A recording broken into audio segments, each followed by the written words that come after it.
దేవుని వాక్యంలో మనం గమనిస్తే యోహాను పలికినటువంటి మరొక మాట, పరలోక రాజ్యం సమీపించిందన్నాడు, మారు మనస్సు పొంది అనేటువంటి మాట.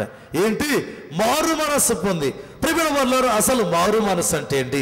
ఇప్పటికీ కొంతమందికి అనుమానం, నేను మారు మనస్సు పొంది ఉన్నానా?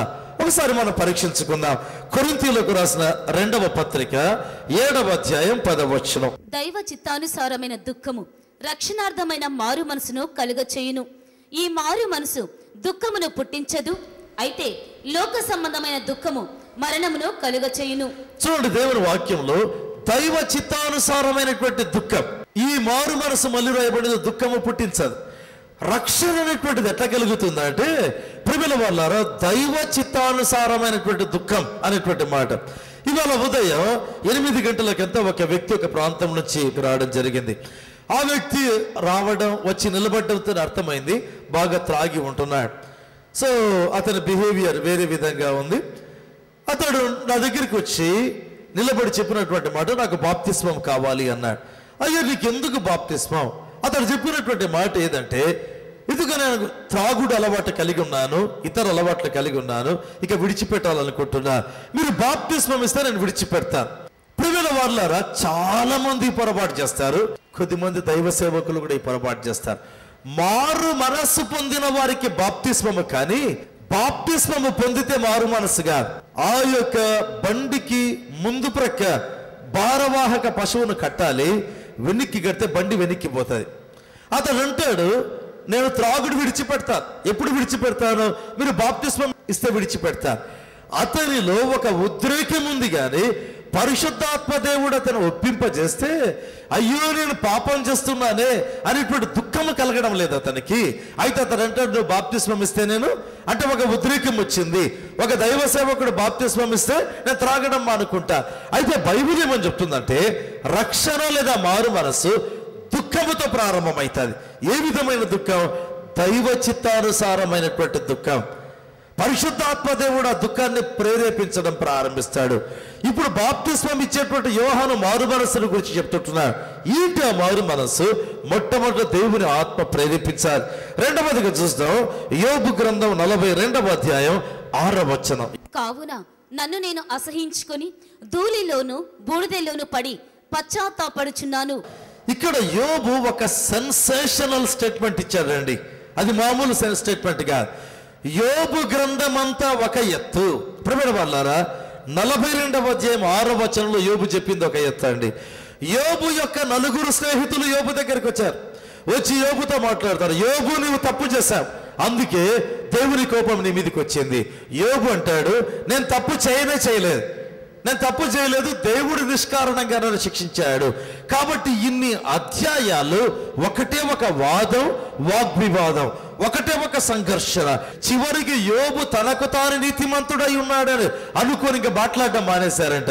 ఇతనితో మాట్లాడడం వేస్ట్ అనేసి దేవుడు అన్నాడు, యోబులో ఏ తప్పు లేదన్నాడు. చూడండి, చాలా వింతగా ఉంది. మధ్యలో యోబు బయలుదేరాడు. ఎక్కడ దేవునితో మాట్లాడుతూ అతడు పలికినటువంటి మాట మళ్ళీ ఒకసారి చదువుదాం. 42:6. కావున నన్ను నేను అసహించుకొని ధూళిలోను బూడిదలోను పడి పశ్చాత్తాపడుచున్నాను. చాలు, ఇంతవరకు తనను తాను అసహించుకోకుండా, నాలో ఏ తప్పు లేదు, నేను ఏ తప్పు లేకున్నా దేవుడు నా మీద కోపాన్ని కుమ్మరించాడు అని ఇన్ని అధ్యాయాల్లో మాట్లాడిన యోబు ఇప్పుడు he's coming to the point of పశ్చాత్తాపం. పశ్చాత్తాపం అనే మాట దగ్గరికి వస్తుంటున్నాడు. ఏంటి పశ్చాత్తాపం? నన్ను నేను అసహించుకుంటున్నా. స్నేహితులతో మాట్లాడినట్లుగా నా దేవునితో నేను మాట్లాడలేను, స్నేహితులతో నాలో తప్పే లేదని చెప్పారు. అయితే ఇప్పుడు ఒప్పుకుంటున్నాను, నన్ను నేను అసహించుకొని పశ్చాత్తాపడుతున్నా. ప్రియమైన వాళ్ళారా, ఒక వ్యక్తి పశ్చాత్తాప పడాలంటే తనను తాను అసహించుకోవాలి. ఇక్కడే ఉందండి అసలైనటువంటి ఒక గేమ్, ఒక రకమైనటువంటి ఒక ఆట అందామా, లేకపోతే ఒక స్పిరిచువల్ ఎక్సర్సైజ్ అందామా. అనేక సందర్భాల్లో మనం అంటాం, నాలో ఏ తప్పు లేదంటాం. నాలో ఏ తప్పు లేదు, నేను ఎందుకు రక్షణ పొందాలి? నాలో ఏ తప్పు లేదు, నేను ఎందుకు మారు మనసు పొందాలి? అయితే యోబును గురించి రాయబడింది, అతడు పశ్చాత్తాపడకెబనపు వాక్యంలో గమనిస్తే, నన్ను నేను అసహించుకొంచున్నా, దూరిలో పడిపోయాను. ఇప్పుడు పశ్చాత్తాపడతాను. నన్ను నేను అసహించుకోకుండా నేను పశ్చాత్తాపడలేను. ఇంతవరకు ఇన్ని సంవత్సరాలు నాలో ఉన్న నీతిని చూచాను. And I argued with my friends telling that I am a righteous man. అయితే ఇప్పుడు ఒప్పుకుంటున్నా, ఈ దేవుడు నాతో మాట్లాడుతుండగా ఒప్పుకుంటున్నాను, నేను అసహించుకుంటాను. ప్రియమైన వాళ్ళారా, రక్షణకు ప్రారంభం యొక్క భాగాలను గురించి చెప్తున్నా. నన్ను నేను అసహించుకోవాలి, నాలో తప్పు ఉందని నేను ఒప్పుకోవాలి. ఒప్పుకోలేకపోయినట్లయితే రక్షణ పొందలేరు, మారు మనసు పొందలేరు. చాలా చాలా చాలా సందర్భాల్లో ఈ ఒక్క చోట దేవుని బిడ్డలు ఫెయిల్ అవుతారు. ఆ ఒక్క చోట సౌలు తన యొక్క సింహాసనాన్ని పోగొట్టుకున్నాడు. సౌలా, నీవు తప్పు చేశావు. సమూయేలు పలికిన మాట, నేను యెహోవా ఆజ్ఞకు లోబడ్డాను అన్నాడు సౌలు.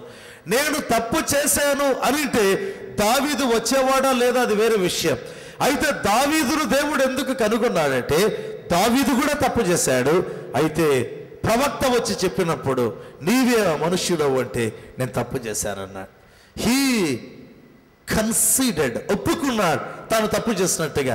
ప్రియమైనటువంటి వాళ్ళారా, ఒక వ్యక్తి జీవితంలో ఉండేటువంటి గొప్ప స్పిరిచువల్ అచీవ్మెంట్ ఏదంటే, గొప్పగా ఆత్మీయంగా తాను సాధించింది ఏదంటే నన్ను నేను అసహించుకోవడం.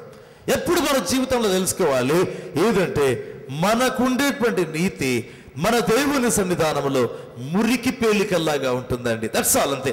మురికి పేలిక, మనం అనుకునేటువంటిది ఏదైనా కూడా దేవుని దగ్గర మురికి పేలికల్లాగా ఉంటుంది. కీర్తనల గ్రంథంలో రాయబడింది కదా, పరిశుద్ధ దూతల సభలో ఆయన మిక్కిలి భీకరుడని వ్రాయబడింది. పరిశుద్ధ దూతలు అంటే ఎవరు? మిలియన్స్ అండి. అనేక లక్షల కోట్ల మంది దేవదూతలు ఉంటే వాళ్ళు ప్రకాశత ఎంత ఉంటుంది?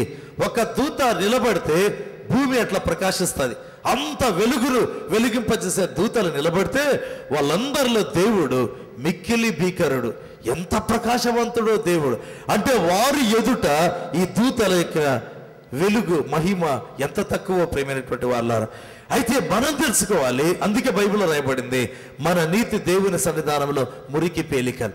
అది గుర్తిస్తే ప్రభు పాదాల మీద పడి అసహించుకుంటాం. అయ్యో దేవా, నా జీవితంలో నిజంగా నేను పాపిని, ఎన్నోసార్లు గర్వించిన వ్యక్తిని, ఎన్నోసార్లు అతిశయించిన వ్యక్తిని, ఎన్నోసార్లు దేవునికి తిరగబడిన వ్యక్తిని, పరిశుద్ధాత్మకు వ్యతిరేకంగా నిలిచిన వ్యక్తిని, లేకపోతే వాక్యానికి వ్యతిరేకంగా నిలిచిన వ్యక్తిని. అప్పుడు మరులను మనం అసహించుకుంటాం.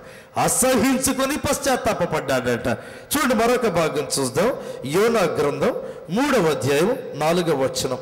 యోనా ఆ పట్టణములో ఒక దిన ప్రయాణమంత దూరము సంచరించుచు ఇక 40 దినములకు నినవే పట్టణము నాశనమగునని ప్రకటన చెయ్యగా, నినవే పట్టణపు వారు దేవుని యందు విశ్వాసముంచి ఉపవాస దినము చాటించి.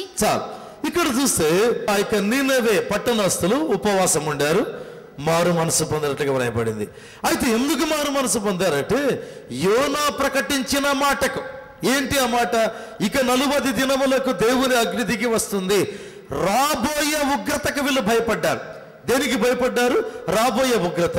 అంటే బైబిల్లో రాయబడింది కదా, ప్రభు పలికిన మాట, ఇదిగో సిలోయం అనేటువంటి గోపురం పడి చచ్చిన 18 మందిని గురించి మీరు అనుకుంటున్నారు కదా. అయితే మారు మనసు పొందకుండా ఉంటే మీకు కూడా అదే విధంగా జరుగుతుంది. అంటే మారు మనసు యొక్క ఇంపార్టెన్స్ ఎంత? మారు మనసు పొందకపోయినట్లయితే దేవుని ఉగ్రత దిగి వస్తుంది. ఆ భయమునకు లోబడి యోనా గ్రంథంలో వాళ్ళు మారు మనసు పొందారు. అంటే మారు మనసు పొందడం అంటే ఎలా? ఏదో ఒక ఎమోషన్కి లోనై, లేకపోతే దేవా నేను తప్పు చేశాను నన్ను క్షమించు. చాలా సందర్భాల్లో పెళ్లిళ్ళ సమయంలో మారు మనసు ప్రార్థన చేయిస్తారు. అమ్మాయి రక్షణ పొంది ఉంటుంది, లేదా అబ్బాయి రక్షణ పొంది ఉంటాడు, కాబట్టి అమ్మాయిని చేసుకోవాలా. కాబట్టి అప్పుడు ఏం చేస్తారు? ఏదో దగ్గర సంబంధం మంచిది పోగొట్టుకోకూడదు, లేదా మేనరికం అనుకుంటారు, ఇంకేదైనా కారణం. ప్రభుల వారు లేదా మంచి ఒక సాఫ్ట్వేర్ ఇంజనీర్, ఈ సంబంధం పోగొట్టుకోకూడదు. అయితే సమస్య ఏంది? అమ్మాయి మారు మనసు పొందింది, అబ్బాయికి మారు మనసు లేదు. సో దైవ సేవకుని దగ్గరికి పిలుస్తారు, దైవ సేవకుడు మాట్లాడతారు, ఇదిగో పెళ్లి చేయాలా, రక్షణ పొందిన వారు రక్షణ పొందిన వారికి వివాహం జరగాల, కాబట్టి నువ్వు రక్షణ పొందాలా. రక్షణ పొందుతావా? తల ఊపుతాడు. ఎందుకు రక్షణ పొందుతాడు? ఇక్కడ దైవ చిత్తానుసారమైన దుఃఖము లేదు, రాబోయే ఉగ్రత లేదు, దాని గురించి అవగాహన లేదు, తనను గురించి తాను అసహించుకోవడం లేదు, ఏమీ లేదు. పెళ్లికి ప్రిపరేషన్ అండి అంతే. అదొక బ్యూటీ పార్లర్ అయితే ఇదొక బ్యూటీ పార్లర్. కాబట్టి అతను పిలిచి చెబితే తల ఊపుతాడు. నీ పాపములు ఒప్పుకుంటావా? పాపములు ఒప్పుకుంటా. వీళ్ళు చెబుతుంటారు, ఆ వ్యక్తి పలుకుతారు, ఇతడు రక్షణ పొందినని బాప్తిస్మం ఇస్తారు. అయిపోయింది. పెళ్ళైన మరుసటి రోజు నుంచే పెళ్లి ప్రారంభమవుతుంది. మళ్ళీ తాగడం, మళ్ళీ అన్ని అలవాట్లు. ప్రభుల వాళ్ళలో ఒక మారు మనసు అనేది ఒక బలమైనటువంటి ఆత్మీయమైనటువంటి అనుభవం అండి. బైబిల్లో చూస్తే 1,20,000 మంది ఆ యొక్క నినవే పట్టణస్థులు దేవుని వైపుకి తిరిగారు. అయితే ముందొక మాట ఉంది, యోనా ప్రకటన చేయగా. ఏంటి? ఇక 40 దినములకు అగ్ని గంధకాలు కురుస్తాయి. ఆ రాబోయే ఉగ్రతకు భయపడ్డా. ఎందుకు ఒక వ్యక్తి రక్షణ పొందారు? అది దేవుని నీతి. ప్రేమైన వాళ్ళారా, ఏ విధంగా బాప్తిస్మము దేవుని నీతియో ఆ యొక్క రక్షణ కూడా దేవుని నీతి. కనుక మనం ఆ రక్షణకు విధేయులంగా మారాలి. ఒక దైవ సేవకుడు రక్షణకు పరిచారకుడై ఉండాలి.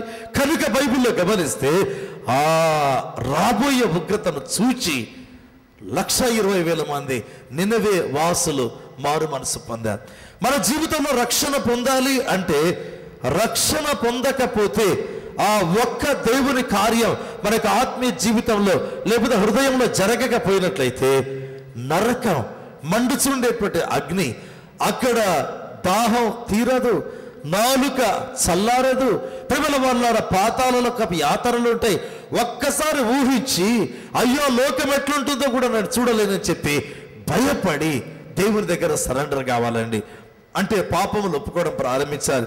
అంతేనా? దేవుని యొక్క వాక్యంలో మనం గమనిస్తే చూడండి, జకరియా గ్రంథం 12వ అధ్యాయం 10వ వచనాన్ని చూద్దాం. దావీదు సంతతి వారి మీదను యెరూషలేము నివాసుల మీదను కరుణ నందించు ఆత్మను, విజ్ఞాపన చేయు ఆత్మను నేను కుమ్మరింపగా, వారు తాము పొడిచిన నా మీద దృష్టి ఉంచి, ఒకడు తన ఏక కుమారుని విషయమై దుఃఖించినట్లు, తన జ్యేష్ఠపుత్రిని విషయమై ఒకడు ప్రలాపించినట్లు అతని విషయమై దుఃఖించి ప్రలాపింతురు. చాలు. ఇక్కడ గమనిస్తే ఇశ్రాయేలీయుల యొక్క లేటర్ డేస్ గురించి ఆ ప్రవచనం అండి. అయితే ఒక రోజు వస్తుందట, దేవుడు ఇశ్రాయేలీయుల మీద తన ఆత్మను కుమ్మరిస్తాడు. ఆత్మ దేవుడు దిగిరాగా ఇశ్రాయేలీయులకు దేవుని ఆత్మ చూపిస్తాడంట. ఏమని చూపిస్తాడు? తాము పొడిచిన వాణ్ణి చూపిస్తాడంట. అప్పుడు వాళ్ళు ఏడుస్తారు.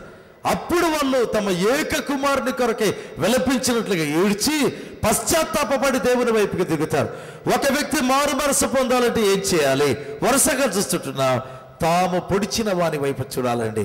యేసుక్రీస్తు కలువరి శిలువలో పొందిన గాయాలు, పొందినటువంటి అవమానం, ఆ యొక్క తల మీద ఉండే ముళ్ళ కిరీటం, ఒక్కొక్క గాయాన్ని మనం చూడడం ప్రారంభించాలి. అందుకే మనం పాట పాడుకుంటాం, ప్రియ యేసు రాజును నీ చూచిన చాలు అని పాడుతూ ఒక మాట అంటాం. ముళ్ళ మకుటం పైన ఆ శిరస్సును చూస్తాను, కొరడాతో కొట్టబడిన వీపును చూస్తాను, ప్రతి గాయమును నేను ముద్దు పెట్టుకుంటా. యేసు ప్రభు యొక్క ఒక్కొక్క గాయాన్ని చూపిస్తా. అంటే ఆ యొక్క గాయాన్ని నేను చూస్తాను. I understand the depth of the love of Jesus. నా కొరక యేసు ప్రభు పొందిన ఆ గాయములలో దాగిన లోతైన ప్రేమ నేను చూస్తాను. అయ్యో నా కొరకై నువ్వు చనిపోయావా? అయ్యో నా కొరకై దెబ్బలు తిన్నావా? నేను చేసిన పాపముల కొరకే శిక్ష పొందావా? నేను చేసినటువంటి పాపముల కొరకే సిలువ మీద వేలాడావా అని చెప్పి ఏడ్చి, అంటే నా బదులుగా సిలువలో మరణించా. ఇంత జరగాలండి రక్షణలో. ఒక ప్రక్క చూస్తే మనం ఏం చేయాలి? మనల్ని మనం అసహించుకోవాలి. మరొక ప్రక్క చూసినట్లయితే రాబోయేటువంటి ఉగ్రత. ఆ విధంగా ఒకటొకటి మనం చూస్తున్నాం. దేవుని చిత్తానుసారమైన దుఃఖం అనేది కలగాలి. మరొకటి చూద్దాం. లూకా సువార్త 22వ అధ్యాయం 61వ వచనం. అప్పుడు ప్రభువు తిరిగి పేతురు వైపు చూచెను గనుక, పేతురు, నేడు కోడి కుయ్యక మునుపు నీవు ముమ్మారు నన్ను ఎరుగవందువని ప్రభువు తనతో చెప్పిన మాట జ్ఞాపకము చేసుకుని వెలుపలికి పోయి సంతాపపడి ఏడ్చెను. ఏంటంట? పేతురు పశ్చాత్తాపడ్డాడు. ఎలా పశ్చాత్తాపడ్డాడు? ఆ మాటను జ్ఞాపకం చేసుకున్నాడు. ఏ మాటను? యేసు ప్రభు యొక్క మాటను జ్ఞాపకం చేసుకున్నాడు. నీవు మారు మనసు పొందుతుంటున్నావా? పొందదలిచావా? దేవుని వాక్యాన్ని బట్టి ఒక వాక్యం నీకు రావాలి. ఆ మాటను అనుకొని యేసయ్య పలికాడు కదా, ఇదిగో ముమ్మారు నీవు బొంకుతావు అని చెప్పిన మాటను బట్టి ఏడుస్తా ఉంటున్నాడు. మన జీవితంలో దేవుని మాట, నువ్వు రక్షణ పొందాలి, నువ్వు మారు మనసు పొందాలి, లేకపోతే కృత జన్మ పొందాలి. దేవుని మాట ఏదో ఒకటి పట్టుకోవాలండి, లేదా ఒకటి కంటే ఎక్కువగా మనల్ని పట్టుకోవాలి. ఆ మాటను అనుకుని దుఃఖపడాలి. దుఃఖపడితే అది రక్షణ. యోనా ప్రకటించిన మాటను బట్టి బైబిల్లో చూస్తే నినెవె పట్టణ వాసులు యేసు ప్రభు పలికిన మాటను జ్ఞాపకం చేసుకొని పేతురు సంతాపడ్డం ప్రారంభించారు. అందుకే అంటారు మరి హెబ్రోన్ ఫెలోషిప్, బ్రదరన్ ఫెలోషిప్స్ లో అంటారు, దేవుడు ఏ వాక్యము ద్వారా మీతో మాట్లాడాడు అంటారు. నేను రక్షణ పొందాను, అవునా, దేవునికి స్తోత్రం. అయితే ఏ వాక్యము ద్వారా మీతో మాట్లాడాడు? ఇప్పుడు నినెవె పట్టణస్థుల దగ్గరికి వెళ్ళి అడుగుదాం. 1,20,000 మంది ప్రజలారా, మీరు రక్షణ పొందారు కదా, ఏ మాట ద్వారా?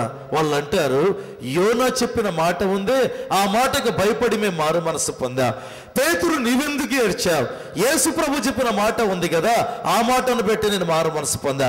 మన జీవితంలో ఒక మాట, దేవుని మాట ఒకటైనా అంతకంటే ఎక్కువైనా ప్రవీణ వల్ల ఉండడం ప్రారంభించా. ఆ మాటను బట్టి నీవు పశ్చాత్తాపపడాలి, ఆ మాటను బట్టి దేవుని దగ్గర సరి చేసుకోవాలి. ఆ యొక్క యోహాను ఏం ప్రకటించాడు? మారు మనసు పొంది సువార్త నమ్మండి.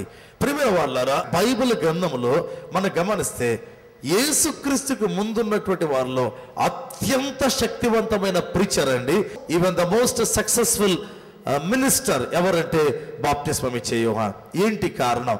అతడు అట్లా విరజిమ్మాడు అతని జీవితంలో. మన జీవితంలో కూడా దేవుని కొరకే ఆ విధంగా ప్రకాశించాలి అంటే ఏంటి చూద్దాం దేవుని వాక్యంలో. మత్తయి సువార్త 11వ అధ్యాయం 18వ వచనం. యోహాను తినకయు త్రాగకయు వచ్చెను గనుక వీడు దయ్యము పట్టిన వాడని వారనుచున్నారు. ఇక్కడ యోహాను గురించి కొద్దిసేపు రాద్దాం, చూద్దాం. యోహాను యొక్క ఫుడ్ హ్యాబిట్స్ అండి. యోహానుకు భోజనపు అలవాట్లు కొన్ని ఉంటున్నాయి. మొట్టమొదట మనం చూసిన మాట, యోహాను తినక త్రాగక వచ్చాడు అనేటువంటి మాట. అంటే మొత్తం పస్తున్నాడని కాదు, విచ్చలవిడిగా తినేవాడు కాదండి యోహాను. మద్యాన్ని తీసుకునేటువంటి వాడు కాదు. ఇక భోజన పదార్థాల దగ్గరికి వస్తే చాలా కేర్ఫుల్ యోహాన్. చూద్దాం ఏ విధమైన అలవాట్లు యోహానుకున్నాయో. చూడండి, లేవి కాండం 11వ అధ్యాయం 22వ వచనం. నేత మిడత గాని, చిన్న మిడత గాని, ఆకు మిడత గాని, మిడతలలో ప్రతి విధమైనది తినవచ్చును. చూడండి, యోహాను అరణ్యములో ఉన్నాడు, దేవుని వాక్యం యోహాను దగ్గరికి వచ్చింది. బైబిల్లో చూస్తే యోహాను నువ్వేం తింటున్నావు? మిడతలు తినేటువంటి వాడండి. చాలా వింతగా ఉంది కదా. నాకు అనిపిస్తుంది మిడతలు తిన్నవారు ఇంతవరకు ఎవరు లేరు ప్రియమైన వాళ్ళారు.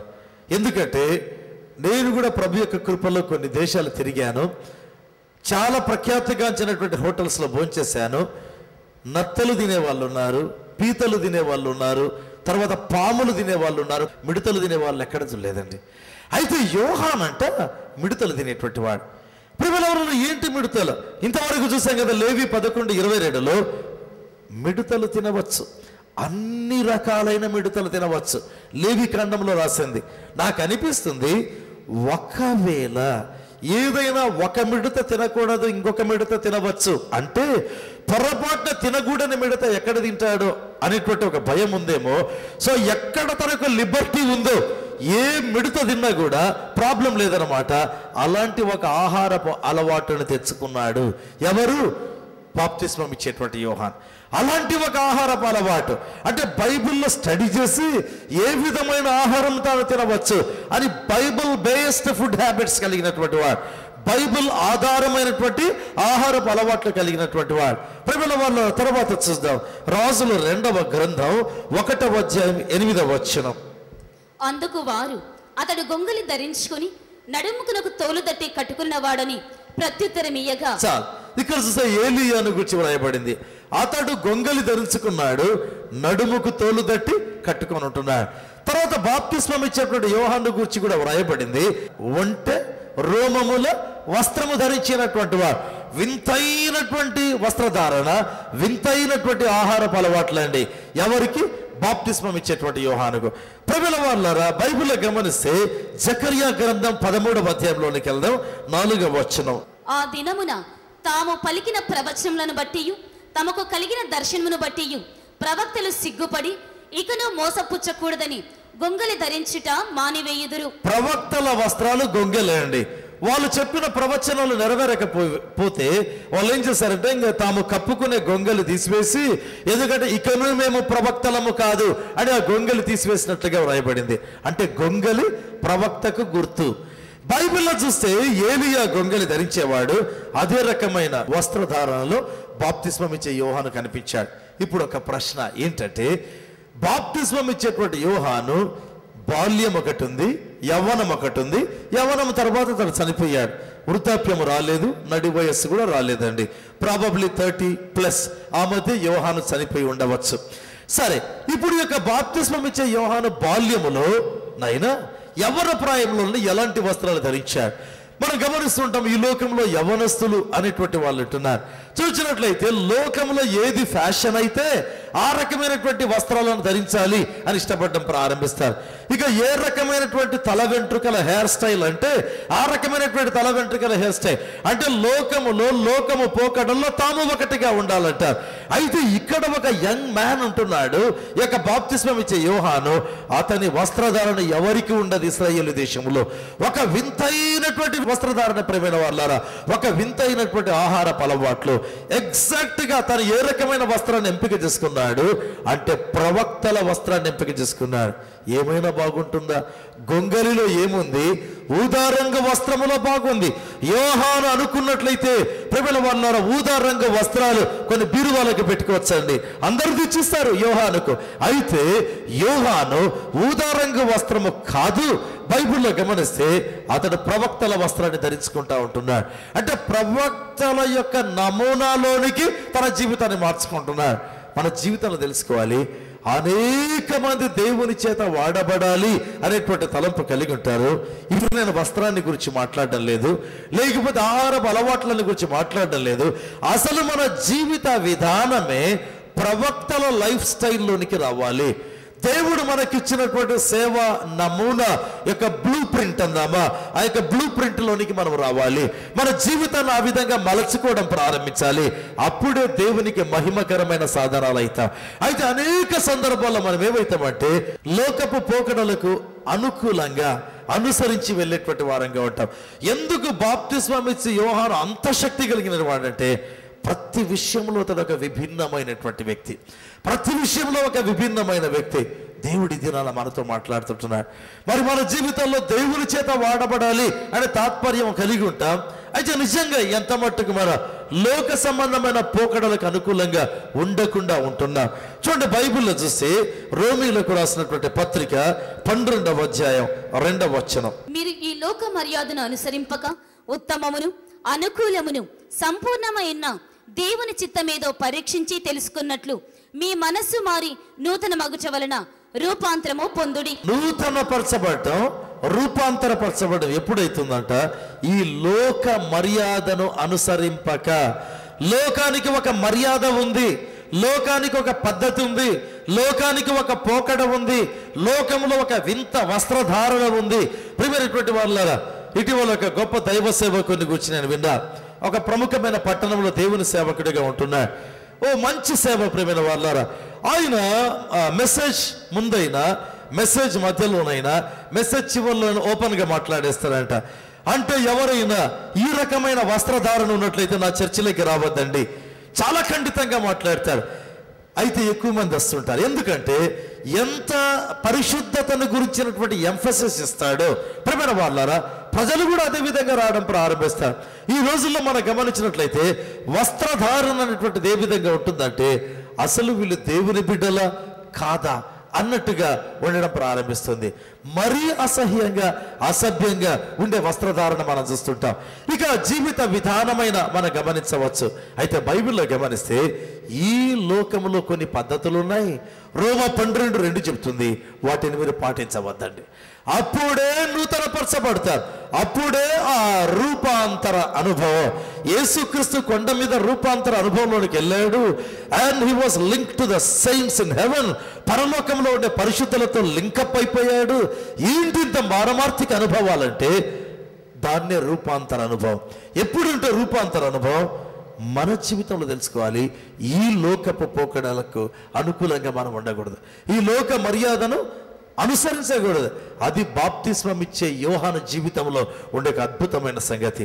ఇంతవరకు మహిమ కలిగినటువంటి దేవుని స్వరం, మహిమగల ఆయన వాక్యంలో నుండి, మహిమగల ఆయన సన్నిధిలో నుంచి విన్న మీ జీవితాలలో దేవుని మహిమగల కార్యాలు జరగాలి. అందుకొరకే మనం ప్రార్థించబోతున్నాం. మరి ప్రార్థనలో మీరు ఏకీభవిస్తుండగా దేవుని కార్యాలు మీ జీవితంలో, మీ వ్యక్తిగత జీవితంలో జరగడం ప్రారంభిస్తాయి. అంతేకాదు ప్రియ దేవుని బిడ్డలారా, ప్రత్యేకంగా ఏ అవసరతతో ఈ ప్రార్థనలో మీరు ఏకీభవించబోతున్నారో అది ప్రభు తప్పకుండా నెరవేరుస్తాడు. తలలు వంచి ప్రార్థన చేద్దాం. ప్రేమ కలిగిన జీవము గల మా తండ్రి, మహిమ రూపివి ప్రభువా, సర్వశక్తిమంతుడవు ప్రభువా, సర్వాధికారివి నాయన, ఇహ పరలోకములు మీ మహిమతో నిండి ఉంటున్నాయి నాయన. తండ్రి, ఈ దినపు వాక్యాన్ని బట్టి మీకు వందనాలు. ఈ యొక్క సందేశమును విన్న మీ బిడ్డల జీవితాలను బట్టి మీకు వందనాలు తండ్రి. మీ వాక్యము శక్తి కలిగింది, అది రెండంచులు గల ఎటువంటి ఖడ్గము కంటే వాడి అయినది నాయన. మీ కార్యములు అధికం చేయండి, మీ కార్యములు అధికం చేయండి దేవా, మీ కార్యములు అధికం చేయండి ప్రభువా. తండ్రి, వారి జీవితంలో రక్షణ, వారి జీవితంలో విశ్వాసములో వృద్ధి, వారి జీవితంలో ఆత్మలో వెలిగించబడ్డం, వారి జీవితంలో ప్రభువా దేవునికి మహిమకరంగా మారడం అనుగ్రహించండి ప్రభువా. తండ్రి, మీకు స్తుతి, మీకు స్తుతి, మీకు స్తుతి చెల్లిస్తున్నా. మీ ఆత్మ ద్వారా క్రీస్తు పోలికలోనికి మార్చబడాలి ప్రభువా, ఆ కృప అనుగ్రహించండి. ప్రత్యేకంగా ప్రభువా తండ్రి యొక్క వాక్యం విని ప్రార్థనలో ఏకీభవిస్తున్న మీ బిడ్డలను జ్ఞాపకం చేస్తున్నా. వారి సమస్యల నుంచి విడిపించండి, వారి బాధల నుంచి విడిపించండి, వారి కన్నీరు తుడవండి ప్రభువా. తండ్రి తండ్రి తండ్రి మీకు వందనాలు. వ్యాపారంలో తండ్రి నిరాశతో కూడినటువంటి పరిస్థితులు ఎదుర్కొంటూ నాయన కృంగిపోయే మీ బిడ్డలు చూపిస్తున్నారు ప్రభువా. తండ్రి, మీ కార్యాలు జరిగించండి. మహిమ కలిగిన దేవా, ఒక్కసారి నాయన వారి వ్యాపారంలో భూమి వచ్చినట్లుగా తండ్రి ఒక గొప్ప కార్యము జరుగునట్లుగా అనుగ్రహించండి ప్రభువా. తండ్రి, ఎవరైతే వ్యాధిగ్రస్తులై ఉన్నారో వారిని స్వస్థపరచండి తండ్రి. ముక్కు సంబంధమైన సమస్య కలిగి నా తండ్రి బాధపడే మీ బిడ్డలను చూపిస్తున్నారు ప్రభువా. సరిగా ఊపిరి పీల్చుకోవడం కష్టంగా ఉండేటువంటి మీ బిడ్డలను చూపిస్తున్నారు నాయన. స్వస్థపరచండి ప్రభువా, స్వస్థపరచండి తండ్రి, స్వస్థపరచండి. ఆ యొక్క ముక్కులో తండ్రి పెరిగినటువంటి ఆ యొక్క అనవసరమైనటువంటి గ్రోత్ తండ్రి తొలగించండి ప్రభువా, తొలగించండి నాయన. తండ్రి, తొలగించండి ప్రభువా, మీరు మహిమ పొందండి తండ్రి. ప్రతి శరీర సంబంధమైన వ్యాధి నుంచి విడిపించండి, శరీర సంబంధమైన ప్రతి వ్యాధి నుంచి విడిపించండి దేవా. శరీర సంబంధమైన ప్రతి వ్యాధి నుంచి విడిపించండి నా దేవా. మీకు స్తుతి, మీకు స్తోత్రం, మీకు వందనాలు తెలుపుతుంటున్నా.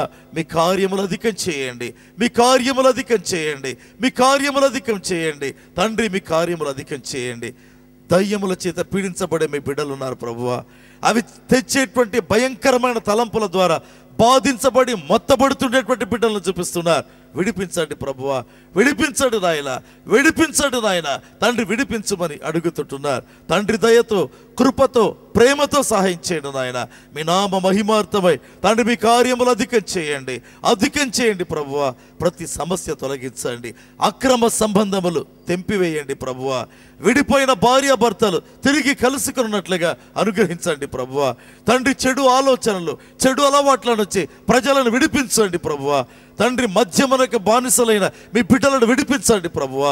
తండ్రి తండ్రి మీ నామ మహిమార్థమై ఎవరైతే వ్యభిచార మనస్సు కలిగి ఈ లోకంలో పతనము దిశగా వెళుతున్నారో వారిని విడిపించమని ప్రార్థన చేస్తున్నారు. ప్రతి నెల ఈ పరిచర్యను ప్రేమించి తండ్రి తమ కానుకలు అందిస్తున్న ప్రతి ఒక్కరిని ఆశీర్వదించండి దేవా. ఇహమందు వారు దీవించబడాలి, ఆ విధంగా అనుగ్రహించండి. మీ గుప్పిలి విప్పి వారి కోరికలు తీర్చండి తండ్రి. పరమందు దీవించబడాలి తండ్రి, నక్షత్రముల్లాగా వారు ప్రకాశించాలి తండ్రి. వారి కుటుంబాలను దీవించండి, వారి కలిగిన సమస్తాన్ని దీవించండి. వారి కలిగిన సమస్తము చుట్టూ మీ కంచె వేయండి నాయన. మీకు స్తుతులు చెల్లిస్తూ యేసు పేరుతో అడుగుతున్నాము తండ్రి, ఆమేన్.